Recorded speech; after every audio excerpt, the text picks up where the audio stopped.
Hello YouTube and welcome to yet another random movie review, and this seems like it's happening more and more frequently, and I like that.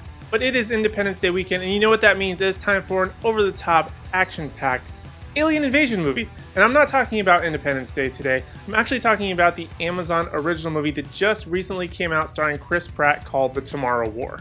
Now let me preface this video by saying that I had absolutely no faith in this movie whatsoever, and I believe I saw the first teaser trailer or the actual trailer on Hey Archer Live. Go check out Hey Archer's channel if you haven't already. I'll leave it linked below, so there's a button somewhere here on the screen for you to click it.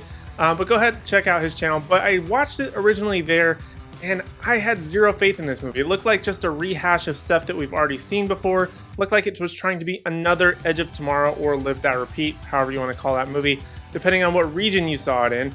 But it just felt like another rehash, and I just wasn't excited for it. It just looked very bland, looked over the top, but also just, I don't know, just had this weird feeling like I've seen this before, so I have zero interest. But the Tomorrow War genuinely shocked me. It had so much action and so much edge of my seat anxiety that I was absolutely not prepared for. The Tomorrow War is about Chris Pratt's character Dan Forrester, who's a science teacher. One day in 2022, a massive portal opens in the middle of a soccer match. I believe they said during the Qatar World Cup. No shameless FIFA plug or anything. But a portal opens up and a bunch of soldiers from the future show up and say there's an alien invasion 30 years from now and we need your help. Wouldn't it be kind of funny if, like, during the actual Qatar 2022 World Cup, like, people are sort of let down that there is no massive portal and, like, this giant call to action that happens?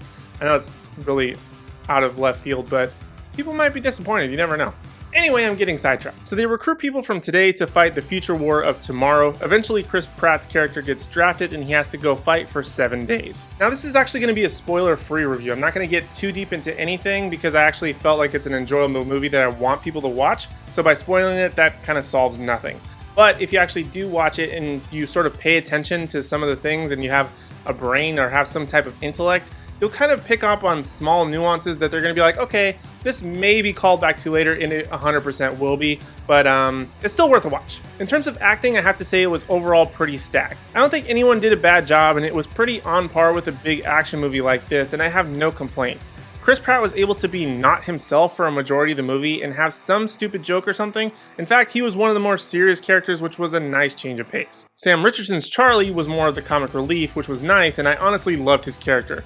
He disappeared for a brief stint, and I legit was worried about him. And I also loved Edwin Hodges' character, despite him being pretty unlikable for the most part, but the rest of the cast pretty much nailed their individual parts. I think in terms of acting, the only complaint that I have is there wasn't enough J.K. Simmons. We need more J.K. Simmons in everything. As far as the action and CG, they were pretty top-notch. There are some instances where things get a little bit wonky because they're taken into a destroyed Miami or some on-the-water facility. It obviously looks fake, but it looks good enough that you can believe it. And the creatures were like legit scary though. I like that they were very much in the vein of Edge of Tomorrow, but with a little bit of a twist.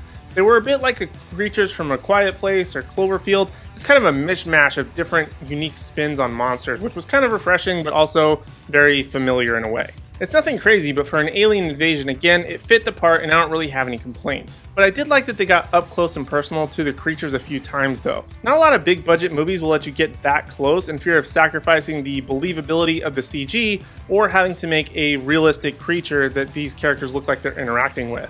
The story, I think, is where I have the biggest issue though. It was honestly gripping and I was on the edge of my seat for about the first hour and a half. Mind you, this is a 2-hour movie and some change, but right around that hour and a half mark, things really took a lull as the characters come back to their own time. Thankfully, this doesn't last through the majority of the latter 30 minutes of the movie. It does pick back up again, but I think in hindsight, that little bit of a lull was making sense for their overall story, but you just built up so much action and just constant things happening that once that lull happens, it's just sort of, it puts a major break on the movie and you kind of just get a little bit disinterested, but it's still worth finishing the movie. The Tomorrow War is very much another dumb, over-the-top alien invasion action movie, but I have to say it's actually one of the best. I would have happily seen this movie in theaters and probably enjoyed it much more than if I saw F9, which I really don't want to see F9.